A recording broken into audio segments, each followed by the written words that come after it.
Labour's human rights hypocrisy exposed. I can't believe what I'm about to tell you. It's partly about Tommy Robinson, but it's also about the whole thing. Everything that they're up to at the moment is really, really pretty despicable. Hello everyone, this is Andre Walker. Thanks so much for watching this video. Please do subscribe, but more importantly, hit the bell notification icon. It's the best way to absolutely guarantee get all my videos as soon as they are released. I just want to offer, in perhaps a bit of a left-wing way, my voice of solidarity with Paul Thorpe, detained at the airport or port coming into the United Kingdom the other day, held for about half an hour. We don't know what it's all about. I don't know the man, though I have spoken to him on the phone, but I just want to be clear at all points that we are one movement together, even though we've got our different groups. There might be a Tommy Robinson group, there might be a UKIP group, there might be a Reform group, but we're all trying to get our country back. And I would always seek to stand up for anyone who is being bullied by the government for holding conservative, patriotic or right-wing views.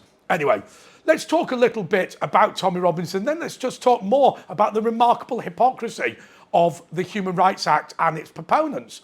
Well, we've now heard that Tommy Robinson, first of all, has been denied access to emails, denied access to his ex-wife, and we even hear, apparently, that he's no longer allowed to have tinned food. Now, just to remind you of what was happening, because of one of his occasions when he was in prison, he wasn't able to eat the food because Muslim, or people appearing to be Muslim, were bringing the food to his cell and going, there you go, Tommy, we've got a special one for you. Well, nobody would be crazy enough to eat food out of the prison canteen, having been personally delivered by somebody who knows who you are and is extremely hostile to you. I don't know what would be in the food, possibly nothing, but at best it would be, and I'm not going to be crude, contaminated, but at worst it could be actively dangerous. What I mean to say is that if somebody spits in your food, that is unpleasant, but generally not dangerous, although if they had hepatitis it would be.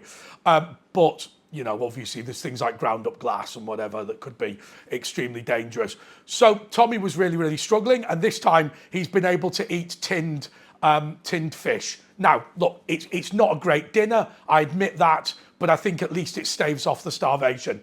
Now, look, you and I are going to say all day that he's a political prisoner. You and I are going to say that he's been treated badly. You and I are going to say that his human rights have been restricted. You and I are going to say that there's dangers associated with the food he eats, and he should have the food brought in from outside the prison. It could be organised by people like us. Somebody said, but you're not allowed to bring your own food to prison. Yeah, that's precisely the point. What we would do is seek the permission to do it. But none of that is my duty, simply because, as I always say, I'm not a part of his organisation. By the way, I used to say I'm not a supporter of his, but people kept misunderstanding what I mean.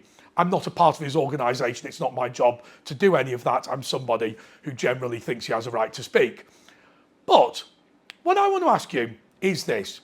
Levi Belfield clubs a series of people to D and is in prison. What was it? Millie Dowler and others, I think the Russell family, and is somebody who is extremely dangerous and has, no place out on the streets. He's a former nightclub bouncer who had a propensity to sort of club people. That is an extremely unpleasant thing, and he may well have K'd even more people than we know of or he's been convicted of. And yet, under the Human Rights Act, he is able to sue in order to have a marriage in prison, have a wedding in prison. And we hear once again from Richard Harmer, Keir Starmer and all of these people, well, these human rights extended to Belfield are not just there for him, they're for everybody. And the reason that we do all this is because if we give these rights to the worst people in society, then that means the best people are protected by them as well. Well, hang on a second. Belfield is allowed to marry somebody he's never met, or never met outside prison. And yet Tommy Robinson can't be visited by his ex-wife, who presumably, at least in part, assists to bring his kids. How does this make any sense? Prisoners are allowed to write to people all the time. You had Ian Brady writing all sorts of letters all the time, and yet Tommy Robinson isn't able to do that. Nobody turned around and said, oh, well, because we're protecting the rights of Ian Brady, that protects the rights of everybody. Or maybe they did, but it certainly didn't count for anything, did it? Abu Qatada, the right to a fair trial. I always make the point about him, the Jordanian radical, who we were told would not get a fair trial in Jordan. He was stopped from getting on the plane for deportation multiple times. Then when he went to Jordan, he was found not guilty. Anjam Chowdhury. Now, you'll remember Uncle Anjam, because, of course, the Luton Defence League was founded because Anjam Chowdhury was burning poppies when the Anglian regiment came back to the United Kingdom from a tour of Afghanistan or Iraq. I forget which one it was. That's why the Luton Defence League was founded. Tommy Robinson is raided every other week by the Bedfordshire police, who also at the same time say they can't raid Anjam Chowdhury because it would breach his Human Rights Act. You know, Matrix Chambers and Gareth Pearce and all those people, they're all sniffing around Chowdhury. They can see a good couple of million payout in order to get his prison sentence significantly reduced. Richard Harmer, so his real name's Richard Hermer, by the way, Lord Hermer, the Attorney General. He's somebody who campaigned vigorously for Gerry Adams to get compensation for his treatment by the British government. British government, by the way, who will not prove that he is a T for a very simple reason, and only this reason. Well, actually, I suppose there's two.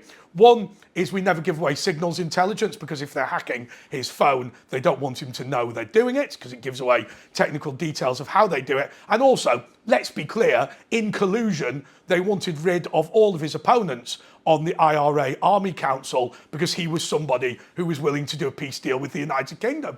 Now, look, has Gerry Adams made a contribution to the peace process? Yes, he has. Should we be compensating him for falsely claiming he's a T? Absolutely not. But of course, the rights of Gerry Adams are enforced, aren't they? By Richard Hermer, Richard Harmer and Keir Starmer and all of his bunch, but we can't do it for our own people. And the example I always give, more than anything else, you can say this isn't related to human rights law, but I think it ought to be. You and I were placed under house arrest during the coronavirus lockdown. We were told that our right to free assembly under the Human Rights Act was gone. Our right to properly have a fair trial before we were put under house arrest, gone. Our right to not be imprisoned, gone. Our right to family life, in my case, seeing my mother when she was dying of lung cancer, gone. So where are these rights? I think they only extend to the bad guys. In fact, I don't think they even extend that far. I don't think Levi Belfield is anything other than a spoiler. I think that the Human Rights Act really is a license to print money by people who are morally bankrupt. Don't tell me that if you are supporting Levi Belfield's right to get married in prison, you're a good person. Don't tell me that if you want Shamima Begum back in the United Kingdom, you're a good person. Don't tell me that if you make £1 million off getting Anjam Chowdhury's sentence reduced, when 90% of Islamic tea that took place in this country was connected to him. If you are supporting those people, congratulations, you're a bad person. Richard Hermer is a bad person. Keir Starmer is a bad person. All of these people, Lord Bingham, I think he's dead now, but when he was alive, was a bad person. And, I don't like or agree with hatred in politics, but this isn't hatred in politics. This isn't disagreeing with somebody for their political views. It's saying that the people that are bullying this country, attacking this country, destroying this country, hurting people, ordinary people out on the street, are the people that are getting the best deal. They're first-class citizens in a second-class country. They're the people with the access to millions. You get thrown out of your job tomorrow for being a Christian. Richard Hermer's not going to run to your defence. Keir Starmer isn't going to mount a case at the High Court for you. You're not going to get Matrix Chambers to pay the bill. You won't get legal aid off Gareth Pearce. You get none of those things. What you'll get is a big fat boot in the backside and nothing more than that. Tommy Robinson is not perfect, and I don't care whether he's perfect or not. I care about whether he's right or wrong in the political points he makes, and the attacks on his human rights should be a big argument for the repeal of the Human Rights Act. It's done nothing other than restricted the rights of you and me in order to hand them to some of the worst people in this country's history. Until next time, goodbye.